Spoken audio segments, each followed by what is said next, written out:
يا أبي سمعون والشرارة لآب ستين ارتهل أنها إليهما بأهله وهل وسافر الشيخ إلى تواتي لأجل عارف له مواتي كذلك سافر إلى ابن العربي تلميذه الهب الرفيع المنصب وهو الذي وسى عليه المصطفى صلى عليه الله من له اصطفى هاجون وما لما نقول سيدنا شفياني رضي الله تعالى إن بيكو يهر حكوني دي تلمسان إفاس مروف كوهين أحولي المود مكو بيته نون علي ينيل هرازي caggal ɗum nden saha sa'a fof o immoto tilmisan o juuroyo ha fas Marok jonnon wa nawa kanko Cheikh Tidiane o anniyima intiqalahu eggudemo min tilmisana ngoɗo wuro o fiɓi eggude ngoɗo wuro ila abi samahuna o yahato huɓere makko wiyetede abi wassalalati to ngoɗo wuro o fiɓi eggude tilmi o yaha wuro wiyetego sa to galle makko biyeteɗo abi wuro ngo wiyete ko salala galle o woni abi sa te ko gueɗel gotel wuro ngo woni sa salala galle o woni abi o fiɓi eggude kono o suwa fokkide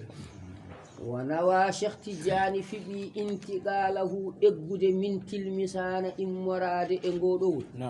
ila abi samahuna o fewato galle makko biyeteɗo abi sa wassalalati gonɗo to ngoɗo wuro gonɗo to ngoɗo wuro mbiya irtahala Cheikh Tidiane hirndi an ha gaga abi samahuna irtahala Cheikh Tidiane hirndi an ha ilayhima omo fewi de e abi samahuna e shalalati bi ahlihi kanko e galle makko wa halla o yettoyi fi ami 96 taw fergone yaray ujunere e temedere e capanɗe jeenayi e jeegom fergone yaray ujunere e capanɗe jeenayi ko nden o eggi galle makko tilmi o fewi galle makko beetuɗo abi sam wartahala Cheikh Tidiane hirndi ana ha gaga abi samkolo ilayhima omo fewi e ana ha gaga tilmisan ilayhima fewde e abi samahuna e sallal wa halla o jippima toon bi ahlihi kanko e galle makko fi ami 96 fi ami 96 fi ami alfin wa mi'atin wa 96 fi ami alfin wa mi'atin wa sittin number fi ami alfin wa mi'a wa sittin o eggi o ari sa abi samahuna kono e nder ko hoɗi abi wa safara cheikh Cheikh Tidiane ene heewi ɗannade ila tuwatin fewde e wuro ene wiye tuwat holko tagi omo yaha wuro wiyetem li ajli sabu gando arifin li ajli sabu arifin gando muwatin lahu garateɗo won gando goto juurateɗo ene hoɗi wuro wiyetemo saha fof omo yaha toon kanko Cheikh Tidiane o juuroyo oɗon gando o juuroyo oɗon gando ene hoɗi safara cheikh Cheikh Tidiane omo ɗanno ko nder e kazalika ko hono noon o safara Cheikh Tidiane omo ɗanno ila tawatin fewde e wuro ene wiye tawat holko tagi Cheikh Tidiane ene yaha wuro wiyetemo li ajli sabu arifin gando muwatillahu garateɗo gando goto juurateɗo ene toon kazalika ko hono noon safara kanko Cheikh Tidiane kadi omo ɗanno ila fewde almudo makko biyeteɗo ibnul arabiyi addamarawiyu attaziyu omo jogui almudo gono wiye ibnu arabi addamarawi attazi omo yahanno to oɗo ceer oɗo oɗo gorko oɗo noon telmisihi ko almudo seyna cheikh Tidiane alhibbi ko guiɗo cheikh Tidiane nam arrafi'i ko ɓamtiɗo almansibi martab siko ha wonti seyna cheikh Tidiane ene juuroyo ande on ko almudo poot ha ko mat almudo mo ganduɗa e nder 24 yeeri he omo yi annabi sallah sallam laabi 24 yeeri kala ñalawma omo yi annabi o laabi nogas nde oɗo ibnul arabi jiida e oɗo baɗɗo ndeɗo deftere o oɗo wiyete ko ibnul arabi assai ɓe jiida oɗo ko ibnul arabi assai oɗo yiyani cheikh Tidiane kadi ko damrawi yi cheikh koɓe ɗiɗo oɗo kañum ko taabi o yiyani cheikh Tidiane oɗo wiyete ko ibnul arabi assai baɗɗo boyetel mousta kono oɗo Maroc o kañum ko Maroc ɗum tagi Maroc naaɓe ko o ɓuuri andu hay cheikh Tidiane kanko ɓuuri horsinet to e nder leydi Maroc ibnul arabi sai o ɓuuri journée alarba ko ziyara mo ko leydi Maroc fof alarba fof ko ziyara mo alarba kanko wona hitande ko alarba fof ko ziyara kanko woni ko capital to ko wiyete Rabat to kanko toon wonira haajuji maɓɓe kewɗi ko toon kumton ɗum tagi marocain ɓuuri hewde ko toon ni hay fas Maroc par a yitte Maroc naji weeɓa kono sa ari rawde mo ko marocain ɓuuri gon ɗo carhindo nde ɗo de kono o yiyani cheikh Tidiane kadi onko taabi jiiɗa ibnul arabi damrawi onko saaha dalika ko honon noon safara cheikh Tidiane ene heewi ɗannade ila ibnil arabi to oɗo gorko onon telmisihi ko almudo seydina cheikh Tidiane alhibbi ko guiɗo cheikh Tidiane arrafi'i ko ɓamtiɗo almansibi martab o wi sa anda ibnul arabi addamrawi wahwa allazi ko oɗo ibnul arabi wassa alayhi resdi cheikh Tidiane almustafa annabi o annabi sallah sallam kañum resdi cheikh Tidiane ibnul arabi o wi tinnoɗa toppirnomi ibnul arabi annabi de resdimo seydina cheikh Tidiane wahwa allazi ko oɗo ibnul arabi wassa alayhi resdi cheikh Tidiane resdi cheikh almustafa annabi o o wi salla alayhi llahu yo allah yurmo annabi manno on allah istafa lahu cuɓiɗo annabi allah cuɓiɗo annabi yo jul e annabi salla alayhi llahu yo allah jul e annabi manno on allah istafa lahu cuɓiɗo annabi o yo allah yurmo annabi o wa fataha llahu bi hadha al ami fatahan li cheikh il kamil il imami bi an ra'a bil ayni ayni rahma yagazatan fasara ayna al umma wa qala da'a kulla suyukhika wa zar أنا مربيك وشيخك الأبر وقال أنت وارثي وحسبي وولدي حقا بغير أتبي وكان فتح شيخنا ذي الدين بكسر الإسعاد أبي سمغون وفتح الله ألا أجتني فتحا أجتاري وفتح الله الله أجتني فتحا بهذا العام إنديدو هتان عام 1160 الله أجتني إنديدو هتان فتحا أجتان لشيخي ونند تشيرنو من الكامل تيمودو الإمام المالي nden hitanede Allah udditani annabi o Allah udditani seyna Cheikh Tidiane holno udditare Cheikh Tidiane way holno udditare bi arra'a o yiri bi arra'a o yiri bil ayni yitere makko ndeɗo o yiri yitere makko ayna rahmati caagol yurme o yiri caangol woni annabi o te nde o yiyata annabi nde yaqaza tan ko e yeeso pinal nde o yi annabi faasa faasa tawa alda e hoyɗude o yi annabi fasa taw ko yagaza tan taw ko pi taw ko fasa walda e ko to jangaten to but wa kayfa yudriku fi dunya haqiqatuhu qawmun tasallaw anhu bil biɗo ene hoyɗa annabi andata haqiqa annabi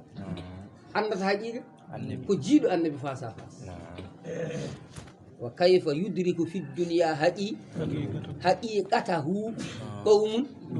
tasallaw anhu bil goppi ƴeewoyde haqiqa feewi en koyɗa annabi Cheikh Tidiane kañum hoyɗani annabi o yi annabi ko fasa wa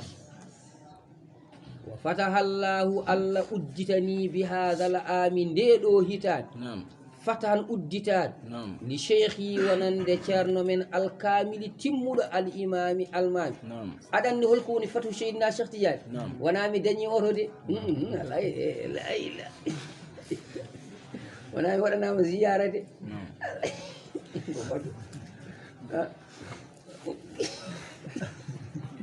dañanama oto anji annana bilgues annana patron mbiyete bilgues ananta on patron on woni hal ɓurɗi aduna o fo hande bilgues andi hay trompe ko galo kono on wawi sinno ko dañje oto kay woni wat fata on kay tawno dañi foto ko ɓoy andi hay patron ko jogui ko avion ngaji mum spécial te wadde aɗen ɗum kam wona foto waɗani ɗi ziyara ko foto wa fataha llahu allah udditani bi hadha al ami ndeɗo fatahan udditare li cheikhi wonande ceerno men alkamili timmuɗo al imami sa anda fatuhu seydina Cheikh bi arra'a o yiiri bil ayni yitere makko nde o yiiri yi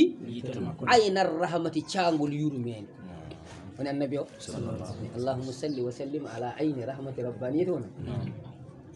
yagaza tan taw ko yeeso pi wadde fasara seydina Cheikh Tidiane wonti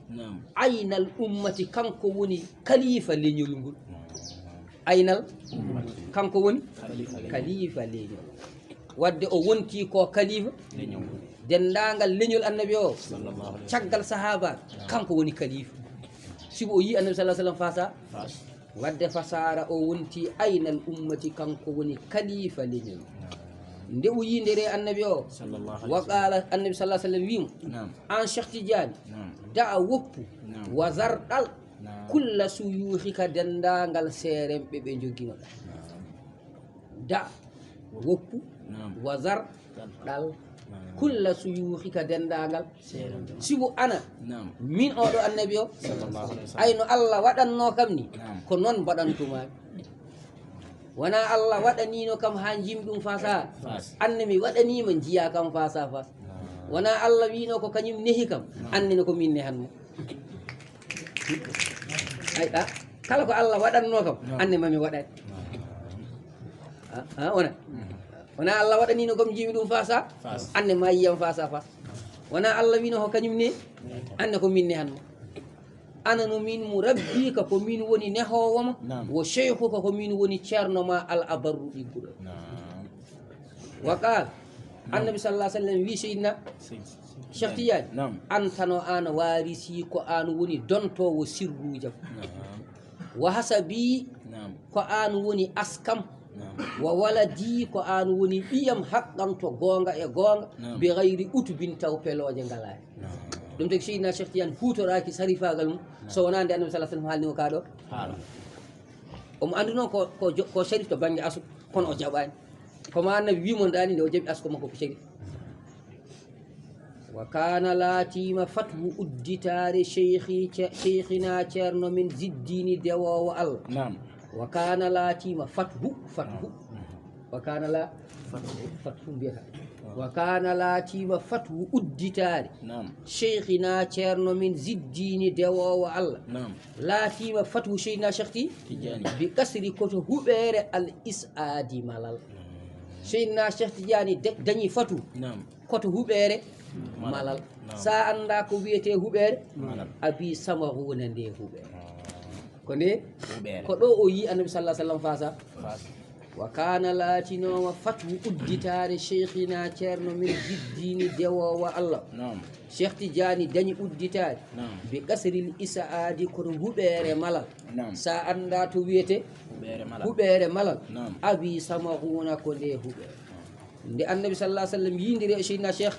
تجاني فاسا فاس نعم وأذن النبي للشيخ بأن يلا نعم إن الأنام ورده الحسن نعم وهو صلاتنا على المختار نعم خير الأنام مع الاستغفار نعم ثم برأس القرن له تممه نعم أحسن تتميم بذكر الحيللة نعم فلاحة أنوار الهدي عليه نعم وبانت أسرار الردى لديه نعم وفاق في الخيرات كل عارف نعم لغرفه من منبئ المعارف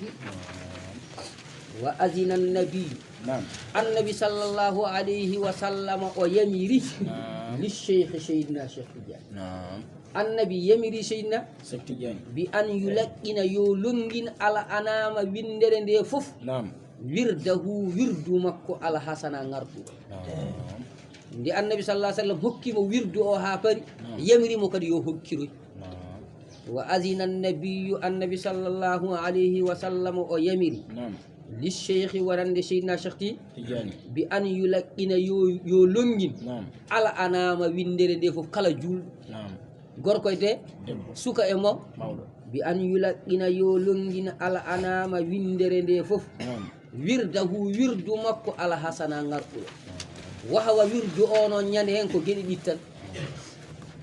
ñande wirdu o gueɗe ɗiɗi fergono yaara e ujunere e temedere e capanɗe jeenayi e jeegom ñande hen Cheikh Tidiane hokkatan ko gueɗe ɗiɗi wahawa sa anda ɗeɗon gueɗe salatuna ko julde e men alal muhtari e annabi o hayril anami ɓurɗo moƴƴude windere nde fof ma al istighfari wondude e astahfirullah ñande hen o hokka tan ko astahfirullahi laabi temedere e salatu ala nabi laabi ñande hen ɗum tan o jogui wahawa wirdu makko gadiɗo ko salatuna ko julgol e men alal muhtari e annabi o hayri ɓurɗo moƴƴude ala anami windere nde fof ma al istighfari wondude istighfar laabi temedde summa caggal tammamahu annabi timminani wirdu o tammamahu annabi lahu wonande Cheikh Tidiane tammamahu annabi timminani lahu wonande ahsana ko ɓuri ngarɗude tatmimini e timmingol bi zikril haylalati o watti hen la ilaha illallah holnde alnabi wattanimo hen la ko bi ra'sil qarni ko e hoore duuɓi temedere koye hoore wadde nde fergo yarata duuɓi temedde ko nden o addana haydal laabi te tiga Cheikh Tidiane e forde martaba hokkaka wirdu o lawol goo nono haylala woni fuuɗ hay Cheikh Tidiane hokkaka ɗum direct ko mo woni istighfar e salatu anna duuɓi nayyi hitande